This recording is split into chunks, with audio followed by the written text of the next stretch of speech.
The story begins with Zawadi, a gifted barista, and a struggling single mother. Waking up in the morning, she goes downstairs to the kitchen to find her 7-year-old son, Mike, eating breakfast which he made for himself. He then reminds his mother that they have to pay his school fees. He then asks her if they're poor. Zawadi shakes her head and says that they're not poor. This is when Mike suggests maybe he should go to a cheaper school. Zawadi tells him that it's her job to decide on those matters and ushers him to get ready for school. It is revealed that Mike suffers from a rare bone disease that affects his mobility. After dropping him off at school, Zawadi goes to work at a local neighborhood cafe. The owner, Mrs. Agatha, is a friendly woman in her 50s, and she seems to be really close with Zawadi. Mrs. Agatha complains about their cafe not earning as they expected and blames the new restaurants around town that are supposedly stealing their customers. In response, Zawadi tells her not to worry and suggests a little revamp of the cafe wouldn't make it more attractive. Meet Bob, our hero, an attractive yet pompous son of his shipping tycoon, Mr. Baraka. Bob gets a call from his father asking him if he can make it to the meeting on time. Bob says that he'll be there in 5 minutes, but his father knows that he's just lying. It's revealed that Bob is struggling to win his father's trust in a desperate to secure his place as a suitable heir to the company. After his boxing session, Bob and his senior secretary, Ivan, head over to the cafe, the same one where Zawadi works. This is when her heroine has a chance to meet with our hero, when she accidentally collides with him. The two don't have a very good start, though Bob nonchalantly asks her to keep her eyes straight. He looks like he's already irritated as his father didn't allow him to attend the meeting. Bob's comment obviously intimidates Zawadi, but she tries her best to welcome her customers. She then prepares one of her special coffee blends, and Bob and Ivan are impressed by her barista skills. As a result, Bob seems to be back in a good mood, and he tells Ivan that they should get to the meeting soon. After Bob joins his father in the important meeting and suggests a solution to the current problem, their company is facing a conflict among the workers at the seaport, so Bob proposes that he will talk with the workers face to face and listen to their grievances. As always, his father is doubtful and wants to run the business alone as he doesn't think Bob makes a suitable heir. This is particularly because, according to him, Bob is a womanizer and seldom serious about the business. Regardless of his father's reservations, Bob manages to convince the board members that the conflict will soon be resolved, so the meeting ends smoothly in his favor. As a result, Bob makes one of his hasty decisions to hire the barista, Zawadi, as his personal assistant. It was her that put him in a confident place, and he also finds her oddly familiar. Under the orders of his boss, Ivan visits the cafe again, offering Zawadi the job of personal assistant at Bob's company, that is Baraka Shipping Company. Understandably, Zawadi takes it as a joke, as no one would hire a random stranger. Ivan then hands her a card and tells her to think about it. However, Zawadi is in a hurry as she just got a call from her son's school. When she is at the school, she learns that her son's condition is getting worse, which means that he needs more expensive treatment and medication. Faced with financial devastation, Zawadi decides to take the job at Baraka Shipping Company, which would triple her current salary. The first day on her job, she learns that Bob is super rich. During her break, she goes back to her old workplace to talk about her day with Mrs. Agatha. The two women then make a pact to revamp the cafe, but since Zawadi now has another job, she will be a partner in the business. To expand their business, they will have to explain their business plan to the bank, so they schedule a meeting with one of the bank staff for the next day. Zawadi returns to her new workplace, where she is assigned by her boss, Bob, to get the boardroom, that is the meeting room, ready, as they have an important meeting with a Japanese CEO named Mr. Takashi at 3 p.m. While Bob goes to practice his usual boxing session, Zawadi prepares the boardroom for the important meeting. Suddenly, the Japanese CEO arrives, and Zawadi agrees to let him in. She asks him if he's early, but Mr. Takashi tells her that he is on time since the meeting is at 2 p.m. Now, this is a problem for both Zawadi and Bob, as he's still at his boxing session. It turns out that he miscommunicated the timing to her. Once Zawadi notifies him, Bob hurries to get ready to welcome Mr. Takashi, but the Japanese CEO is very strict with time, so he lashes out at Bob for disrespecting him. Mr. Takashi then takes off before Bob can properly apologize to him. Consequently, Bob has to listen to an airflow from his father. In return, he lashes out his anger at Zawadi, who doesn't seem to understand why Bob is yelling at her when he was the one who miscommunicated the timing in the first place. Later that night, Bob asks Zawadi to come over to his penthouse. When she arrives there, he is already drunk. He then starts wallowing in self-pity before falling asleep on the sofa. After this, Zawadi returns home to find her sister Salima in the kitchen. Zawadi then talks about her day, with her sister complaining about how her new boss is such a douchebag. The next day, Zawadi manages to win over Mr. Takashi's heart by gifting him with sumiyaki coffee, which is specially handpicked from plantation in Brazil and made by Japanese descendants. Mr. Takashi is impressed by how thoughtful Zawadi can be, so he agrees to do business with the Barakas. While they are in a meeting, Zawadi misses her meeting with the bank staff in Mrs. Agatha's cafe. Although Zawadi managed to save the business from losing a potential investor, she planned the gift without first consulting Bob. Bob's father is quick to notice that Zawadi is a smart assistant who saved his son's reputation. He then belittles Bob for this, telling him that he may have fooled Mr. Takashi, but he can't fool him. As usual, Bob gets angry at Zawadi for apparently pulling a stunt without informing him. After work, Zawadi visits Bob's penthouse and tells him that she can't understand why he's angry with her when she was the one who saved his ass. When asked why she didn't inform him about the gift earlier, Zawadi tells him that it all happened so fast. When she realized that Mr. Takashi was going back to Tokyo that night, she had to get him to sign the business deal. Bob then yells at her, saying that she made him look like a fool in front of his father. Zawadi finally lashes out and tells him to do his damn job himself instead of taking it out on her. She points out that this is also the reason why his father doesn't respect him. Bob then stops her, shouting that she is fired from the job. The next morning, however, Zawadi formally apologizes to Bob at the office. She tells him that she may have acted out of line, but he brings out the worst in her, and that he can't fire her because she is quitting the job. Saying this, she storms out of the office. Just then she gets a call from Salima, who informs her that Mike fell and is being taken to the clinic. Zawadi learns that her son's condition is getting worse day by day. His bones are deteriorating at a faster rate, so he's going to need specialized care. Struggling, Zawadi is determined that she will manage to conquer her finances in order to provide her child with the best health care. Later, she meets with Mrs. Agatha with a business plan and asks her if she can come back to work. The kind woman says that Zawadi is welcome anytime. The two then decide to pursue their plans for improving the cafe. In the meantime, Bob's father, Mr. Baraka, crashes his boxing session in order to inform him the board has called another meeting. They want to know the next in line. That is the heir to the company. Mr. Baraka then reveals that he's going to choose his daughter Chloe, as she has lived up to his expectations. She owns 3 shipyards in Europe and has continued the lineage, as she is soon getting married. Hearing this, Bob abruptly says that he's getting married too. Now he has to find a girl to get married to. After thinking for a while, an idea strikes him. In the meantime, Zawadi sadly learns that Mrs. Agatha has recently been diagnosed with cancer. This is the reason why she asked Zawadi to partner with her in the cafe, as she doesn't have much time left. That evening, as Zawadi prepares to leave work, Bob visits her in the cafe. She's confused as to why he is looking for her after all that happened between them. Bob initially apologizes for acting out and not thanking her enough for saving the deal with Mr. Takashi. He then offers to invest in the cafe. However, Zawadi is smart enough to realize that he just wants a favor from her out of the blue. Bob proposes a marriage agreement, explaining that he just wants to gain his father's trust by making him believe that he is doing as well in life as his sister. Hearing all this, Zawadi has taken aback and she rejects his offer for the time being. However, when she learns that Mrs. Agatha's cafe has been sold off by her cruel children, and they have to vacate within a week, she decides to accept Bob's offer to gain the financial advantage. In the meantime, Bob cannot stop thinking about Zawadi, as he is sure that they had met each other before bumping into each other at the cafe. He just can't seem to figure out when and where. That evening, Zawadi visits Bob's place and accepts his offer to be his fake fiancé with some non-negotiable terms. Not only does he have to invest in the cafe, but he also has to buy a place so that Zawadi and Mrs. Agatha can continue doing business, and since Zawadi will be spending some time with him during this engagement period, she will be away from her responsibilities at the cafe. So she demands compensation just like a job. Bob gladly accepts her terms.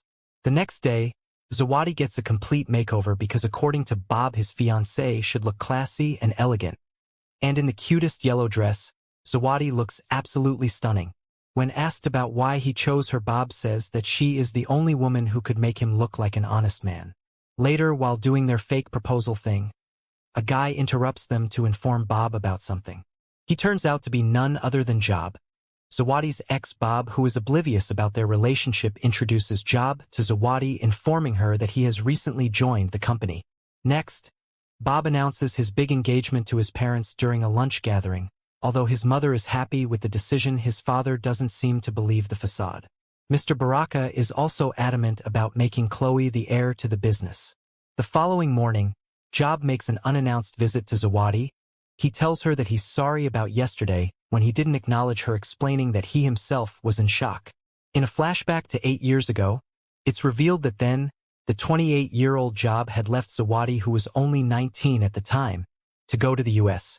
As they catch up on life, Mike suddenly interrupts them to hug his mom. Job is shocked because he didn't know Zawadi had a son. Later, when she is bidding him goodbye, a mysterious guy secretly takes their pictures.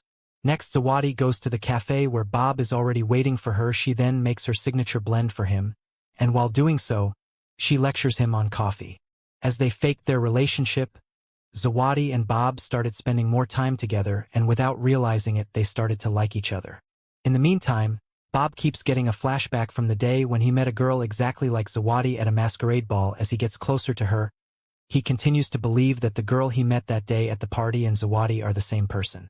The next day at work, Bob's mom visits him and gives him a family ring. She then tells him that if he is sure of Zawadi, then he can give the ring to her.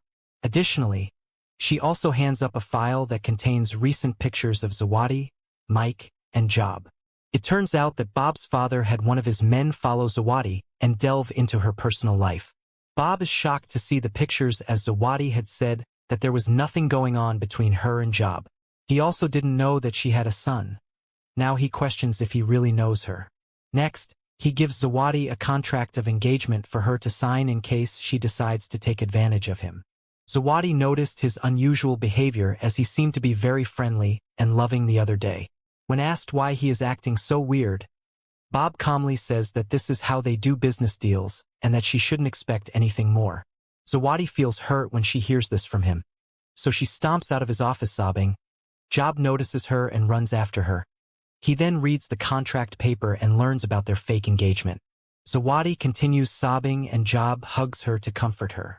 Sadly, Bob arrives at the same time and sees them together. He misunderstands the situation and grabs the contract paper from Job and tears it apart. He then yells at Zawadi, telling her that it's all over. That evening, Zawadi visits Bob's place and lashes out at him. Bob, on the other hand, tells her that she lied to him about her existing family. Zawadi says that Job is in her past, so she wasn't ready to talk about him.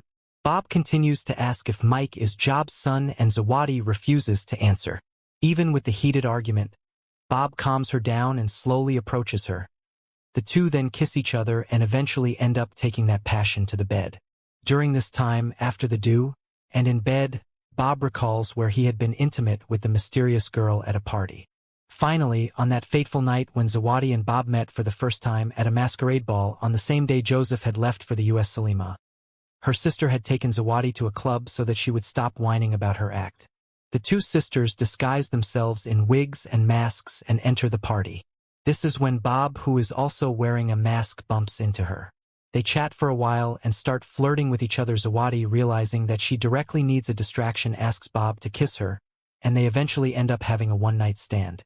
Back to the present, Zawadi and Bob, while still in bed, both finally realize that their first meeting was on that night. Bob tells Zawadi that he has been trying to find her ever since that night. However, Zawadi comes back to her senses and tells him that all of this was a mistake. She then dresses and leaves his apartment. The next day, Job once again makes an unannounced visit to Zawadi. He apologizes to her for not being there all these years, and now that he is back, he is not going to let her go without a fight.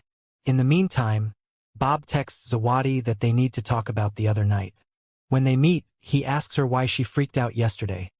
Zawadi says that she was in shock when she realized that he was the one she had met years ago at the masquerade ball. She finally reveals the truth about her son, Mike, and that Bob is his father. Bob says he's not surprised, and he suspected it considering the time they met, which was 8 years ago. He takes the revelation positively and says that they can be a happy family and that he is sorry that she had to go through so much alone. However, Zawadi tells him that she doesn't want to reveal the truth about Mike. She doesn't want to risk making his life any harder than it already She then suggests that they should to go their separate ways before walking away from him. The next day, Bob visits her apartment to meet Mike. He introduces himself as Zawadi's friend and gives him a toy ship. They have a little chat before exchanging a warm hug. Bob then bids his son goodbye and lets him know that they will meet again soon. Bob manages to impress a new investor. The investor invites him to dinner with other stakeholders and tells him to bring the soon-to-be Mrs. Baraka, who is Zawadi as well. Later, Bob's father informs him that Chloe will be arriving in town next week. And when she arrives, he is going to make an official announcement that she will be the new CEO of the company. Bob subjects and tells his father that he can do whatever he wants to and that he is tired of having to prove his worth to him. That evening, Zawadi visits him and hands him back the toy ship he gave to Mike. She tells him not to interfere with her and Mike's life. Bob says that he can have custody of his child if he wants to, but he won't do so. He just wants her to do a small favor. She has to come to a dinner party with him. Bob and Zawadi enter a fancy dinner party filled with his company's board members. They pretend and convince everyone that they are really in love. During this time, Bob tells Zawadi that he loves her. Zawadi is taken aback and leaves, believing that he is just saying that to make the facade look real. According to her, he only cares about the business and securing his spot as CEO by making it look like he is a good family guy. When she returns home, Job visits her and continues saying that he still loves her and wants things as they were before. However, after all these years, Zawadi realized that she didn't really love him. She was just dependent on him. She then suggested that they keep a distance. Afterward, Job goes to talk about Zawadi with Bob, who in a fit of rage reveals that Mike is actually his son. At the Baraka's building, where Job gives his resignation to Bob's father, explaining that he cannot work under Bob anymore. Before leaving, though, he reveals that Zawadi's son is his grandson, that Bob is the father of Mike. In the meantime, Zawadi wakes up in the middle of the night with 19 missed calls. She goes to the door and finds Bob there, who sadly informs her that Mrs. Agatha has lost her battle with cancer. Heartbroken, Zawadi rushes to the cafe with Bob, but there is no one there. Bob tells her that he has taken care of everything. When Mrs. Agatha suddenly fell on the ground, the staff tried to call Zawadi, but since she didn't answer her calls, they called Bob to inform him about the woman's passing. He then takes her home, and this is where Job arrives at the door after hearing of the tragic news. Since the three are now face to face, Bob wants Zawadi to choose either him or Job. Outside, Bob is looking sadly out of his car window, revealing that she chose Job over him. Ivan then makes him realize that the reason Zawadi didn't choose him was not because she didn't love him. It's because she thinks he is doing everything out of guilt. He then tells Bob that if he really loves her, he should go after her right now. Filled with hope, Bob goes back to Zawadi's apartment only to find Job there. Job continues to beg for a last chance to prove that he really loves her. He then leans in to kiss her, but Zawadi doesn't feel the same anymore. She tries to push him away, but he isn't taking no for an answer. When Bob sees this, he bursts into the apartment and starts punching Job, telling him to leave Zawadi alone. While the two brawl, Mike wakes up and sees the commotion. Zawadi runs to her son to cover his eyes, screaming at both of them to get out of her apartment. The next day, Bob's father confronts him about Zawadi and their son. He accuses Zawadi of manipulating Bob to get their money, and that he isn't going to let his family's name get dragged through the mud, just because his son is such a naive fool to fall for a common girl. Mr. Baraka then says it's either Zawadi or a seat at the table, meaning the post of CEO for heiress. Suddenly, police officers arrive at the scene to arrest Bob for physical assault. It turns out that Job reported him to the police regarding the brawl, as they had the other day. Bob manages to clear his name afterward. Next, his father visits Zawadi at her cafe. Baraka Sr. wants to know Zawadi's intention, assuming that she wants their wealth. Zawadi doesn't tolerate this disrespect and says that she wants nothing from him. Baraka Sr. then tells her that he wants something from her, his grandchild, that is Mike's full custody. He will pay his expensive medical bills and give him the best life in exchange for not going public about Bob having a son. Having enough of his, Zawadi tells him to get out of her cafe. When Bob learns of this, he decides to get back at his father. In the next board meeting, he announced that he has a child with Zawadi, exposing that his father made him choose either the mother of his child or the company. He continues by saying that he is leaving the company for good. In the meantime, Zawadi cannot find Mike at home.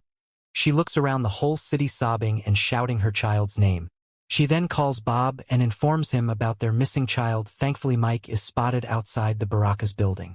Bob takes him in and chats with the boy, Mike, then tells him that he Googled Bob Baraka to get there. He casually asks if Bob is his daddy. If he is, Mike asks that he pays expensive medical bills because he doesn't want his mom to cry every night over the expenses. Bob holds back his tears as he has no words for the boy. Next, Zawadi is finally reunited with her son. Bob then talks about the medical bills and offers to help her, but Zawadi says that she decided long ago to take care of her son on her own because he is her responsibility. Filled with guilt and determination to help Zawadi, Bob goes back to his father pleading to get his job back. He has realized that since his son's disease will be lifelong, he cannot put the financial burden on her, especially now that he knows Mike is his son. Therefore, he will help Zawadi out indirectly with the financials. For this he needs his job back at the company. Baraka Sr. agrees to make Bob the CEO of the company, but on 3 conditions. 1. He has to support his sister, Chloe. 2. He has to fulfill all the responsibilities. And 3. He has to marry the daughter of another shipping tycoon. Feeling he has no choice, Bob accepts his father's terms, but he too asks his father to refrain from seeing Zawadi and their son. The following day, Ivan brings a new contract for Zawadi which mentions that Bob will continue investing in the cafe, and there is also a generous amount of tips every month for her, a heads up for her exceptional taste in coffee. Zawadi knows there's a catch, so she asks Ivan about it. He hesitantly reveals that Bob is getting married. Zawadi is left in shock, realizing her love for him. She sits in the cafe alone, thinking back on all the time they spent together. In the meantime, Bob gets ready for his big day where they announce his arranged engagement. While getting ready, his mom tells him to cheer up a little and that it was his decision to get married. When Bob complains that he didn't really have a choice, she suggests that he do what's best for his son Mike, just like she and his father do what's best for him. Hearing this, Bob has a final realization before his big day. The scene then abruptly changes. We directly see Bob visiting Zawadi at her cafe, where he reveals to her that he didn't marry the girl of his father's choice. He makes sure that she understands how much he wants to be there for her and their son, even if it means giving up his family's legacy. Zawadi is moved by his words and finally tells him that she loves him. Our loving couple decides to marry at a low-key ceremony in the cafe. Mike is the flower boy at his parents' wedding, and Job, who has now come to terms with Zawadi, is also there as Bob, looking fine, waits for a soon-to-be wife. He notices that his parents have not arrived yet.